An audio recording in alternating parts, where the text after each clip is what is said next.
Welcome to In The Zone. Wow, we've had fantastic feedback since our very first edition. Keep those comments coming in. On this show, we're going to Westbrook, Wirral Elite Sports Performance Academy, a fantastic sports programme being launched in 2015, exclusively for Wirral youngsters with the ambition of being sporting stars. I caught up with Neil Parsley, who's the head of performance, and I had a quick chat to ex-Irish rugby international, whom I know particularly well. Later on in the show, I'll be talking exclusively with Ella Wilkinson, Great Britain trampolinist. Ella's just competed in the World Championships in sunny Florida. I'll be talking to her about her experiences. We've also got Ella competing against the elements in the In The Hole Celeb Challenge. And finally, we'll have our 60-second sporting roundup. So stay tuned. Now to Westbrook. Tell me all about Westbrook from your point of view. Great. Well, being from the Wirral, I think there's always been lots of good sportsmen and sportswomen coming from the Wirral. There's never really been anything like this from a performance side of things that can really take the people who are gifted and talented, take them to another level at the right age. Because if you do it when they're 18 plus, it's a lot of wasted years. Whereas now, if we get them when they're young, between 12 and 16, really get hold of them, we can take them, to the professional ranks. What do you think Westbrook can do to take athletes to the next level? The disciplines that they're doing here in the gym, very different to the fitness first of the world. Just everything with elite sportsmen, sportswoman in mind. We're going to look at the strength and conditioning. We're going to look at the psychology. We're going to look at the nutrition. We're going to look at the physiology. So we're going to look at all these integral parts that if you look at all the top athletes in the world, they all have a team of this sort of performance team wrapped around them. So that's exactly what we're going to do here on the Wirral. You're actually coaching the England team at the moment? As a strength and conditioning consultant, heading into the World Cup, being involved with the senior team, which is really good. So I've been watching here one of your sessions with one of the young budding scholars that might be coming onto the programme. Annabelle, would you like to come say hello? What do you think she has to really focus on, 16 years of age? Well, we want to make sure the foundation's right. Okay, so she's going to play a lot of netball, in the next probably 10, 12, 15 years. We've got to make sure she's got the right foundation so her body's not going to break down. That's what we found. A lot of the elite athletes nowadays, they're playing such a high volume of sport that we need to make sure that their body's bulletproofed and ready to take the volume of training and competition. And Annabelle, that was quite an incredible session that we saw you pushing all sorts of iron and steel. You enjoy these sessions? Yeah, it's really good. You're looking forward to 2015. What is it about netball that you're really looking to drive? I want to play for England and I want to be the best. With all your work at school and club, is something like this going to really give you the drive to be the best?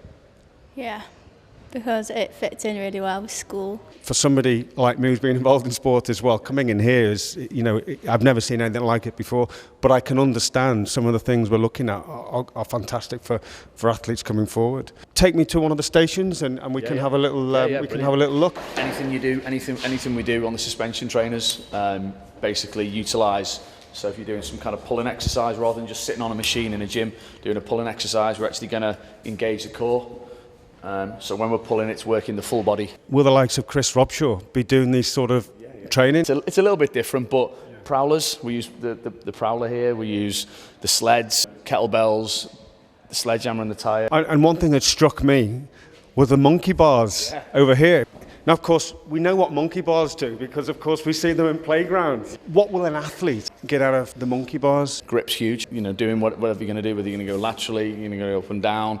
There's lots. We hang a lot of things off the monkey bars as well, the suspension straps, etc. But you can do pull-ups, etc. on them. So yeah, for grip strength, pulling strength, perfect for preventing shoulder injuries. We use the boxing for lots of different sports, just as a good conditioning tool. There's nothing better than getting your heart rate up for doing 20, 30 seconds, etc. Good hard boxing, have a bit of a rest, go again. So it's mainly a conditioning tool, obviously. And obviously it's interesting, Westbrook, obviously covering all sports on the Wirral. There isn't a gym in town that doesn't have Olympic weights.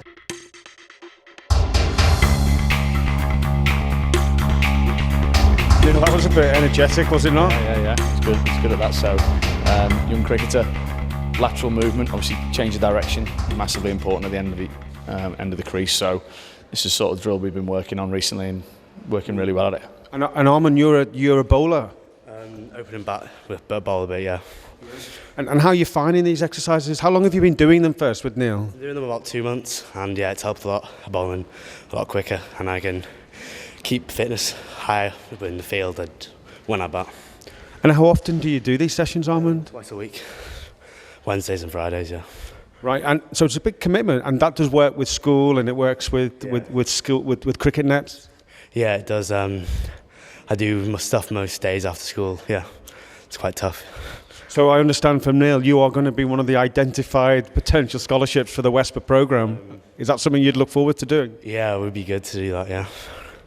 Super. So Neil, Armand, I think potentially is a star of the future. Yeah, definitely works really hard. He's coming on really, really well. If we can have a little wander over, and we'll have a little look at these weights now. Yeah. Obviously, lifting weight is a major part of conditioning now. Yeah. But I'd obviously stress the levels of weights must be supervised, I would have thought. What we call a training age, so depending on how much training you've done, there'll be various different levels of exercise you will do, especially for the younger sort of kids who come here. We have people coming from 8 years of age here. They wouldn't go straight into on the Olympic bars, etc. And how do schools play a part with Westbrook? Yeah, that's massive. We're after the schools to put forward the guys who've got the talent, so we need them to identify the talents and come to us. If there was one objective for Westbrook, what would that be, long term? To have an Olympic or world champion developed through the programme. Stu, what have we got going on here? We have got a rugby player from Caldy Rugby Club, and we're just going through a sort of a strength and conditioning programme that I've written for him, and just making sure he's sort of comfortable with all the exercises he's doing in the programme, really. Yeah. And if I can have a quick look as he's coming down there, and if we drop down, that is some distance he's jumping there, Stu. It's 1 metre. It's 1 metre. So we've got the box on the lower part of the box, which is 60 centimetres, and then this one's 40. That'll do, John. Thanks. So that's 1 metre altogether. Jumping's a skill in my eyes. So if you learn a skill, you've got to earn the right to overload that skill. So it's all about the movement first, starting off low, making sure they're comfortable with the skill element of the movement, and then sort of looking at more explosiveness, being able to produce more force through the floor, and then being able to have good form whilst catching the jump as well. One thing's good being explosive off the floor, but you've got to learn how to control your body on that catch, because there's a lot of forces going through the joints. And these are exciting times because, of course, Westbrook's launching in 2015. But I think that people need to be aware of what facilities are around them. For me, if you look at countries like America and Australia, they have a lot of investment in youth development. And here in England, we don't have as much as them. So if people are aware of what facilities they have around them, what that can give them, and sort of contribute towards their overall athletic performance, then that's going to be great. And it's onwards and upwards, really, yeah. Christian, you came through a system where it was natural in your day, and as it was in my day. We came through as natural players. A training programme at this level with Neil as a head of performance, what do you think that will do for the children coming through with budding ambitions of being international rugby players, netball players, whatever it may be? Well, obviously for any sport you play nowadays, you have to be an athlete through and through. So it's not just your specific sport of rugby. In my case, you need good balance, you need good speed, you need good power, and that goes through all the sports. So having the facility like this where you can develop these skills is going to be of huge benefit. If it's in the blood and they want to be the best, I suppose they've got to follow a certain pathway to a degree. The schools push them. But something Westbrook, which is the Wirral Elite Sports Performance Academy here, is there to identify future talent. Somebody like Neil Parsley, who you do know very well. Has Neil got what it takes to help the Wirral students take them to where they want to be? I think he stood over there, so if I say anything other than absolutely, then I'm in big trouble. No, I mean, Neil's a proven performer, and he's worked with the best, and he's taken them to the very top of their respective sports, so having Neil involved is going to be a huge asset. And playing for Ireland, tell our viewers exactly, in your mind, how that felt when you got that first cap running out at Lansdowne Road. Oh, it's an absolutely unbelievable feeling. Any sportsman at any age dreams of competing at the pinnacle of the sport, and playing Five Nations as it was in my day was that. So absolutely amazing feeling running out and seeing the huge crowd and the emotion, and it was just a day I'll never forget. Stay tuned for part 2. we've got our exclusive interview with Ella Wilkinson, we've got our Celeb Golf Challenge, and then we've got our 60-second sporting news roundup.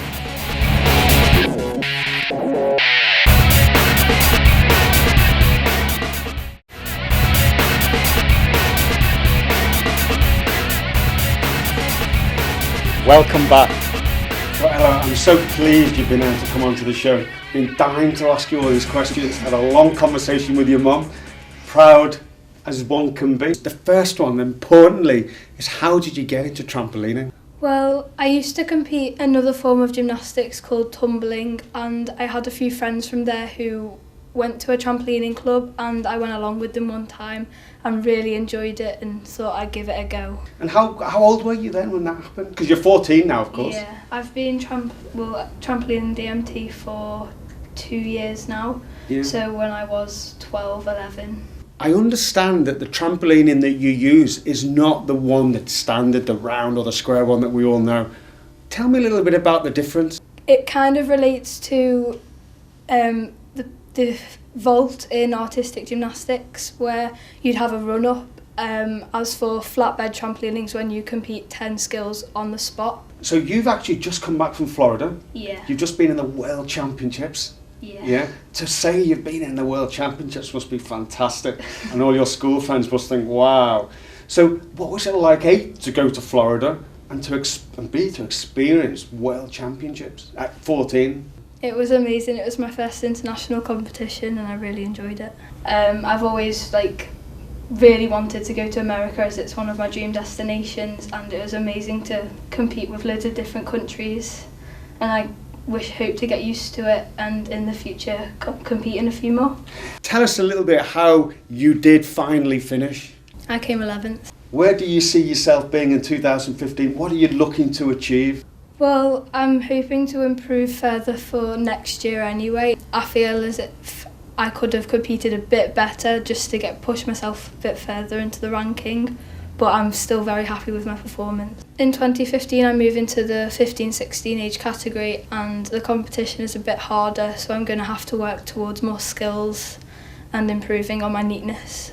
You're a fantastic GB trampolinist, but you've actually just got into athletics, and yeah. Little bird tells me that you're long jumping close to a GB level already. Tell me a little bit about that.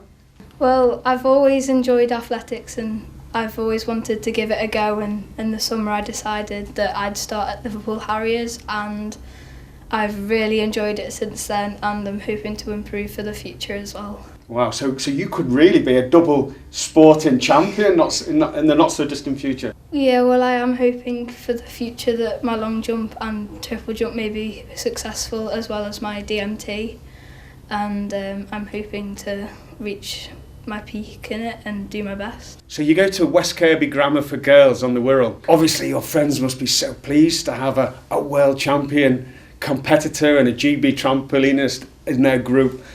How do you work your school with your training and your competing? Well, I fit my homework and my revision around training time, so on a Sunday I'd do all my homework and then in weekdays I'd revise for my tests.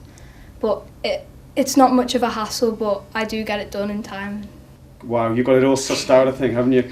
Well, listen, it's been fantastic for you to come onto the show. I've thoroughly enjoyed your company and asking you the questions. Thank you. Obviously, we had a great afternoon in the climates of the winter of the UK, and we played some golf, and you were the second celeb on the challenge. I'd like to show you how that went now. You enjoyed the day? Yeah. Great. So we're at the Champion Adventure Golf, and what a day it is. It's windy, it's raining, but of course we've got our celebs who are going to be out here and they're going to be pushing the barriers in every way they can. I've got with me Nick. Now Nick is our adjudicator for the day. Tell me, what are you looking for from the golfers, firstly? Well, what we've done is we've picked the hardest hole on the course. It is the card-wrecking hole on the court. Yeah, there are plenty of hole-in-ones that do happen on this hole, usually more by luck than judgment, but it is possible to get that ball on the green and in the hole in one shot. Anything that gets anywhere near par for that hole, which is 3 shots, would be amazing, especially in today's conditions, which are very linksy. It's very windy and very wild now today. So there you go. expertise from Nick. This is going to be a tricky one, but we're all looking forward to it. We're going to have a bit of fun and laughter. Now, this is very different to trampolining, of course. And you practiced before, and I heard that you actually hit the pin on the hole. Yeah, I'm quite pleased with that. And I wonder if our cameraman got that on the film, because that could have been a hole-in-one for the show. Yeah. So what you got to do, we're going to get you ready, and you've got 8. Danny Mellor last week got 8 in the hole. So you got to beat 8. Okay, you confident? Yeah.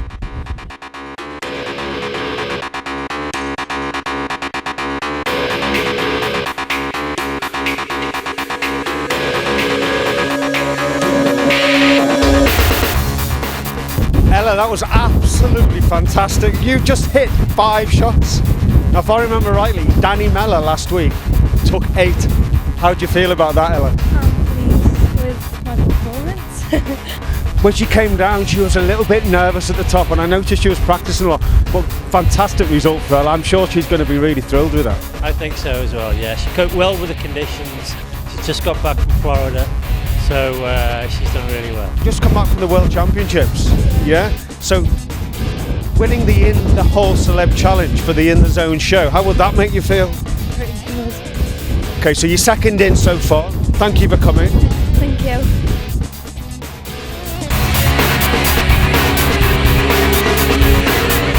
I was a young girl who wanted to play netball, and there was nowhere to go, so I never played. And went back to it at the age of 22, 23.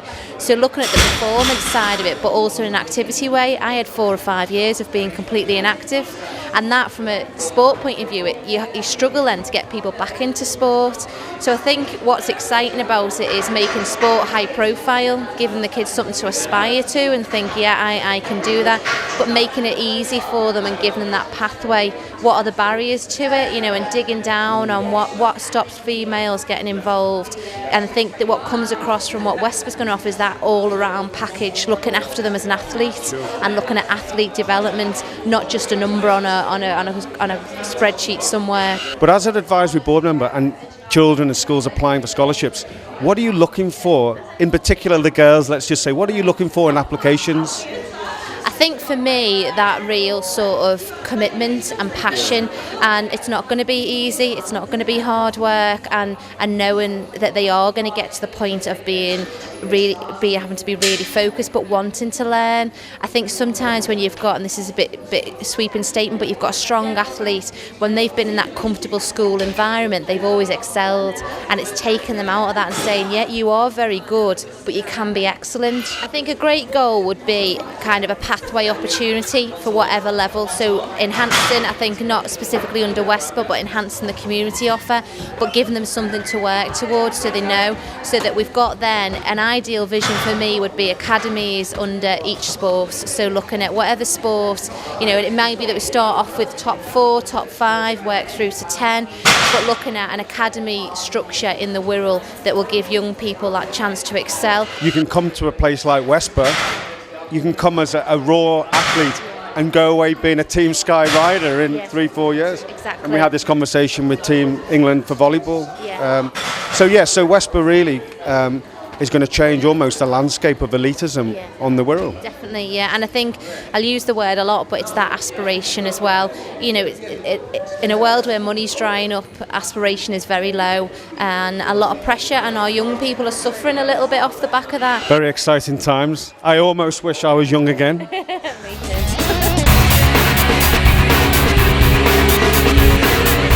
Now for the 60-second sports roundup. Tranmere Rovers boss Mickey Adams says he was frustrated to see his side lose 2-0 at Burton Albion on Boxing Day, but felt an early decision proved pivotal. Wallaceian District Sunday League. Millhouse are pushing hard to take the Premier Division title, with previous champions Liscard Bronze not giving up on retaining their crown, but the main contenders are Great Float S&S, who are second and who are also fighting on Cheshire and Wirral FA fronts in search of success. Liverpool heavyweight David Price says, "I could have gone off the rails, but I'm now in the shape of my life." Price says he is ready to return to fight in Liverpool, the scene of his devastating back-to-back defeats at the hands of Tony Thompson in 2013.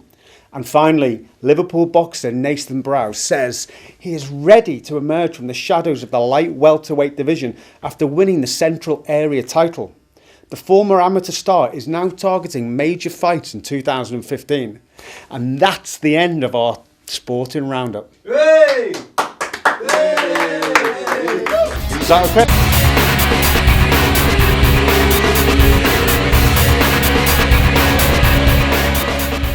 Sadly, that's all we've got time for on the show.